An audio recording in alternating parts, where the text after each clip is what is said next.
Si Dieu est en train d'ouvrir une nouvelle porte pour vous, et tout ce à quoi vous pensez est votre douleur passée et votre rejet passé, la bonne nouvelle est, Dieu est en train de vous dire la même chose qu'il a dite à Moïse. Je serai avec toi. Quand il est avec vous, vous avez tout.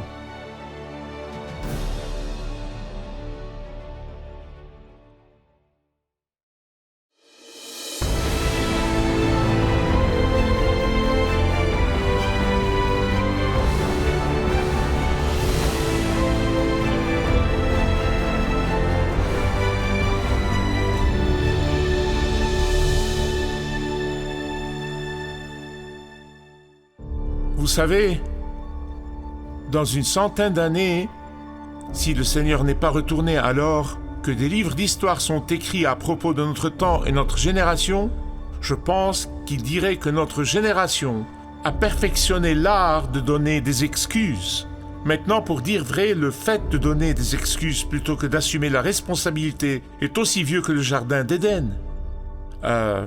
Jeter le blâme sur quelqu'un d'autre et éviter de prendre la responsabilité n'est pas nouveau. Mais notre génération a perfectionné cela pour en faire une forme d'art.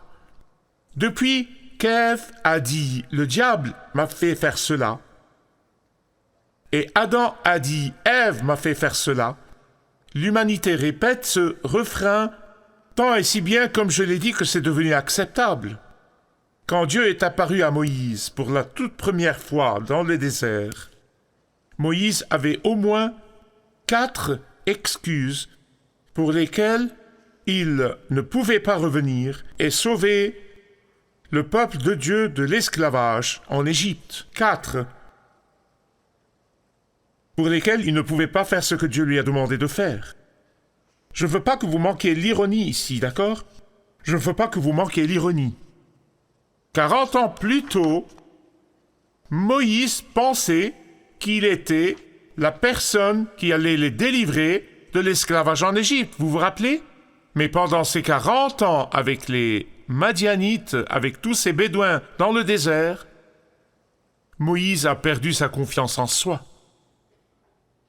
Maintenant, 40 ans plus tôt, sa confiance en soi a touché vraiment le fond. Donc écoutez attentivement ce que je vais vous dire.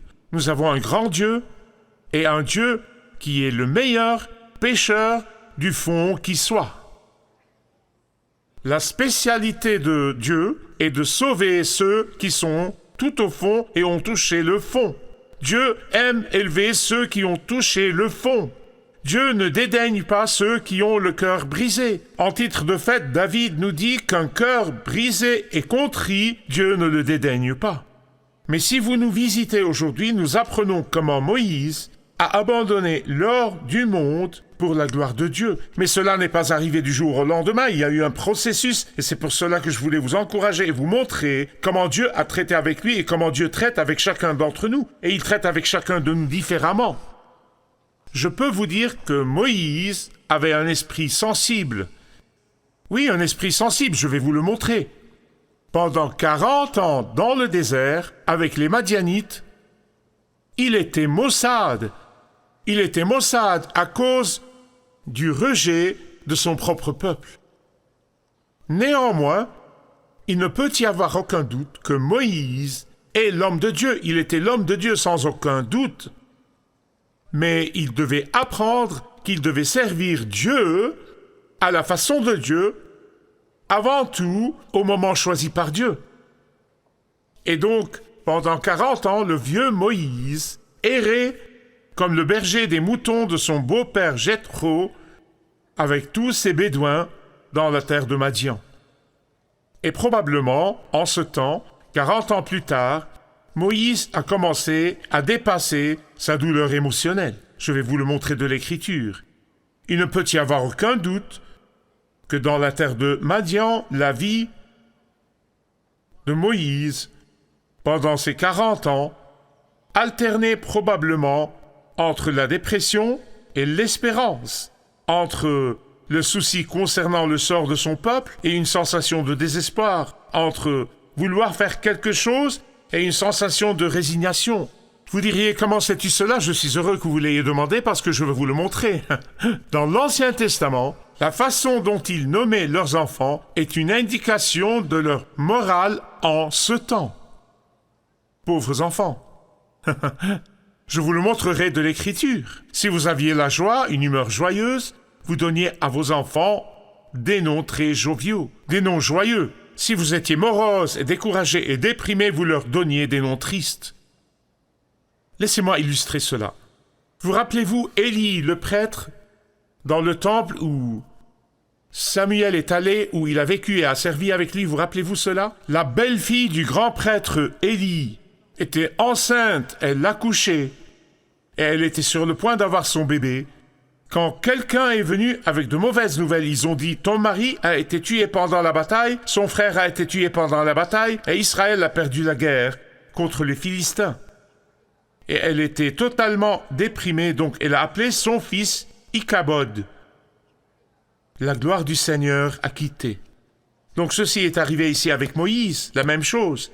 Quand Moïse se sentait déprimé, après avoir fui hors d'Égypte, il a appelé son premier fils Gershom, ce qui veut dire une personne étrangère qui vit dans un pays étranger.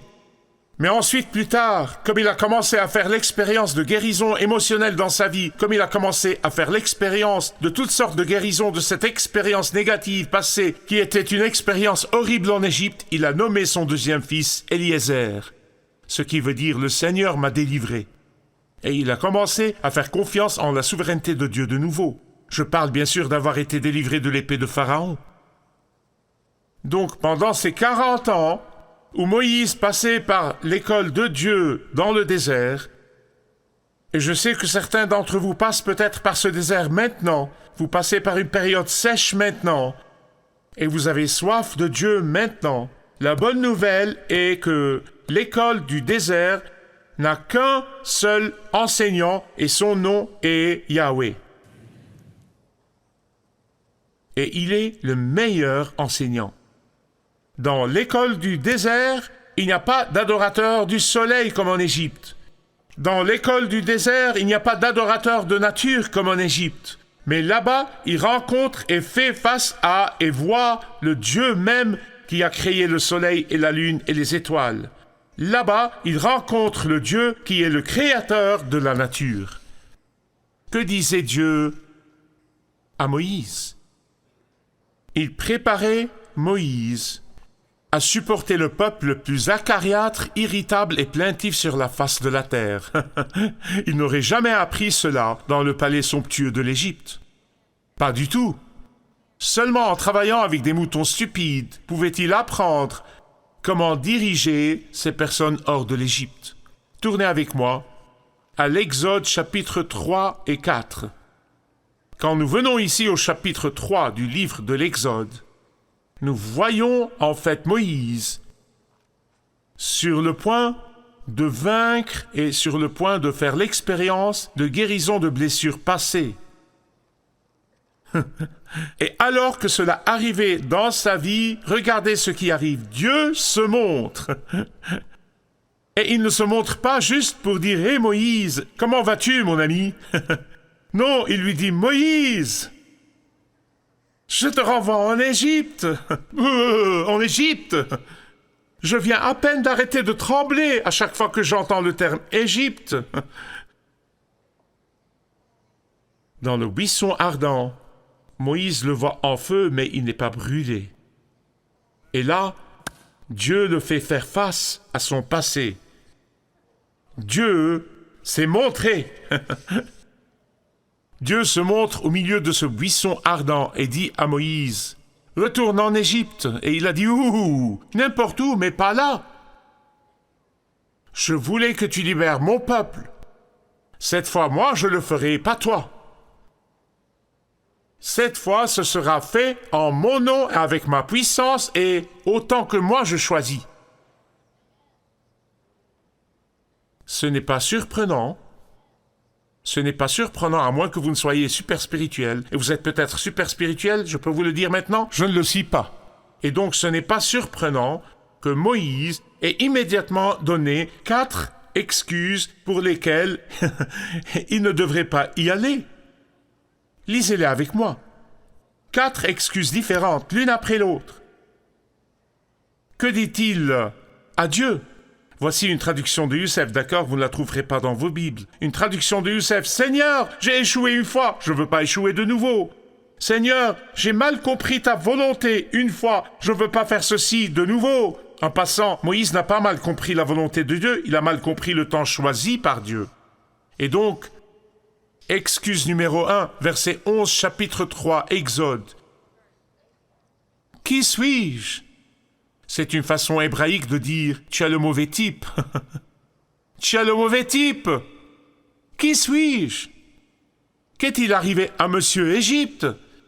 Qu'est-il arrivé à celui qui répare tout? Qu'est-il arrivé au petit-fils adoptif de Pharaon? Qu'est-il arrivé au général qui a fait la guerre et a été victorieux pour la plus grande armée sur la face de la terre en ce temps? Ah!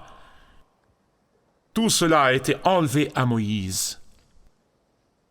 Mais ce n'est pas mauvais. Ce n'est pas mauvais parce qu'il a Dieu, n'est-ce pas? Et c'est tout. Écoutez-moi bien, s'il vous plaît.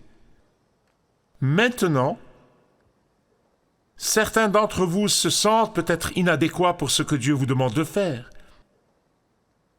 Certains d'entre vous se sentent peut-être incapables de faire ce que vous croyez que Dieu veut que vous fassiez. La bonne nouvelle est que Dieu vous annonce la même bonne nouvelle qu'il a annoncée à Moïse. Regardez avec moi dans l'Écriture, verset 12 d'Exode 3. « Je serai avec toi. » Je dois vous le confesser, comme je préparais pendant cette semaine, à chaque fois que j'arrivais à cette partie du verset, j'avais les larmes aux yeux. « Je serai avec toi. » Quand il est avec vous, vous avez vraiment tout.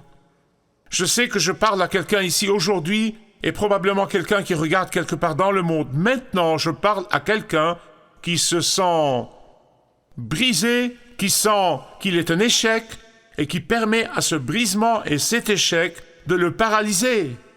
Vous avez cessé de vivre pour Christ, vous avez cessé de donner de vous-même, vous avez cessé de témoigner pour Christ, vous avez cessé de faire quoi que ce soit de grand pour Dieu, vous êtes devenu spirituellement paralysé, vous continuez à vous retenir, vous continuez à répéter vos excuses dans votre pensée, vous continuez à répéter votre passé, vous continuez à être enchaîné à votre présent et Dieu veut que vous alliez vers l'avenir.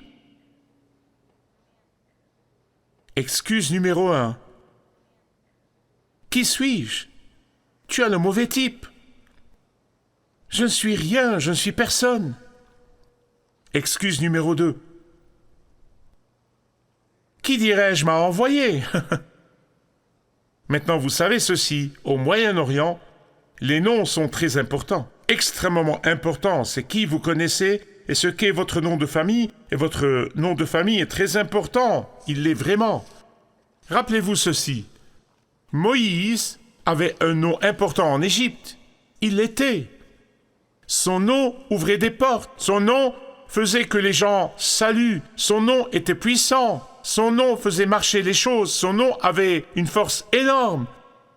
Oh, mais c'était 40 ans auparavant, avant qu'il n'aille à l'école de Dieu. Quand son peuple l'a rejeté, quand son cousin le Pharaon a voulu le tuer, il est allé de la Maison Blanche au pénitencier. Donc, il avait besoin d'un nom plus grand que le sien. Il avait besoin d'un nom plus puissant que le sien. Il avait besoin d'un nom qui ferait que les gens se redressent et fassent attention. Et Dieu, avec tant d'amour, si doucement, il lui dit « Mon nom et je suis ». Que dit Dieu à Moïse ici? Il dit à Moïse, je suis le Dieu éternel de tes ancêtres. Je suis le Dieu du passé. Je suis le Dieu du présent. Je suis le Dieu du futur. Je suis le Dieu qui entend et écoute les pleurs de mon peuple brisé. Si Dieu avait dit à Moïse, j'étais le Dieu d'Abraham, cela n'aurait fait de lui que le Dieu du passé. S'il avait dit à Moïse, mon nom est je peux, cela aurait fait de lui le Dieu du présent. S'il avait dit à Moïse, mon nom et je ferai, cela n'aurait fait de lui que le Dieu du futur. Mais quand il a dit je suis, cela veut dire je suis le Dieu du passé, je suis le Dieu du présent, je suis le Dieu du futur, je suis le seul Dieu. Ce n'est pas étonnant que quand Jésus s'est identifié devant ses compatriotes juifs, son nom était « Je suis le pain de la vie, je suis la porte de la vie éternelle, je suis la résurrection et la vie, je suis le chemin, la vérité et le chemin vers la vie éternelle, je suis le même qui s'est présenté à un Moïse il y a tellement d'années. Maintenant je suis dans la chair. Sans lui, il ne peut pas y avoir de salut. Sans lui, il ne peut pas y avoir de pardon des péchés. Sans lui, il ne peut pas y avoir de vie éternelle. Je suis. Excuse numéro 1, qui suis-je? Excuse numéro 2, qui es-tu? Excuse numéro 3. Et s'il ne me croit pas? Regardez le verset 1 du chapitre 4, Exode. Et s'il ne me croit pas? Et voici la racine du problème de Moïse. Seigneur, je pensais autrefois que je pourrais faire ceci, mais j'ai été rejeté. Ne manquez pas la réponse de Dieu, d'accord? Voici ce que Dieu a dit à Moïse. Moïse, arrête de patauger dans ta douleur émotionnelle et va de l'avant. Pouvez-vous le trouver? Que Dieu vous bénisse.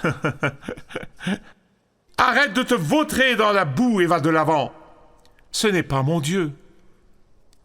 Cela n'est pas dans la Bible. Versets 2 à 9 du chapitre 4. Dieu a si gentiment, avec tant d'amour, avec tant de grâce, il a donné à Moïse 3 signes dramatiques pour certifier cette mission pour laquelle il envoie Moïse. Ton bâton deviendra un serpent et après il redeviendra un bâton. Ta main sera atteinte par la lèpre, mais elle sera guérie ensuite. Le fleuve du Nil en Égypte changera en sang et il redeviendra eau après. Pas juste un signe, mais 3 signes. Quel grand Dieu nous louons. Et finalement, Moïse a réservé sa dernière et plus grande excuse pour la fin. Le verset 10 du chapitre 4, excuse numéro 4. Moïse a dit au Seigneur, « Seigneur, je n'ai pas la parole facile. » Waouh! Visiblement là, sa douleur émotionnelle, le choc émotionnel de 40 ans auparavant a fait qu'il bégaye. Bien-aimé, la douleur émotionnelle peut causer la douleur physique. Et parfois, avant de traiter avec cela, votre guérison attend. Allez maintenant. Et que fait Dieu? Moïse, qui a doté l'homme d'une bouche? N'est-ce pas moi? Moïse, qui a donné à l'homme sa vision? Maintenant, vas-y, mais cette fois, fais-le en mon nom et avec ma puissance au moment que je choisis. Je t'indiquerai ce que tu devras dire, et je t'enverrai aussi ton frère Aaron pour t'aider. Et après toutes ces réponses aimantes, douces et bonnes à toutes les objections de Moïse, Moïse était toujours hésitant. Dieu a alors dû le secouer. Si vous n'avez pas fait l'expérience de Dieu qui vous secoue, vous n'écoutez pas. Dieu était compatissant concernant ses peurs. Dieu était compatissant concernant son anxiété. Dieu était compatissant concernant sa douleur physique et émotionnelle. Mais ensuite, il a vu l'hésitation continue de Moïse comme un affront à Dieu. Et finalement, Moïse a dû obéir. Mes amis bien-aimés, je ne sais pas ce que Dieu vous a promis. Je ne sais pas à quelle excuse que vous faites, vous vous accrochez. Je ne sais pas ce qui vous garde de l'obéissance. Je ne sais pas, vous le savez. Vous le savez. Je ne sais pas quelle est la raison de votre hésitation. Je ne sais pas, vous le savez. Laissez-moi vous exhorter. Cessez de faire des excuses. Faites confiance à Dieu, car son nom est « Je suis ». Dites-le avec moi. Son nom est... C'est le même Dieu qui a dit à Moïse « Je serai avec toi ». Il dit à tous ceux qui l'aiment et tous ceux qui ont mis leur confiance en lui « Je serai avec vous ». Mais il y a peut-être une personne ici aujourd'hui qui n'a jamais vraiment placé sa foi en Jésus, n'a jamais reçu son pardon des péchés, n'a jamais confessé son péché, ne l'a jamais accepté comme Sauveur et Seigneur. C'est votre premier pas et vous pouvez faire ça aujourd'hui.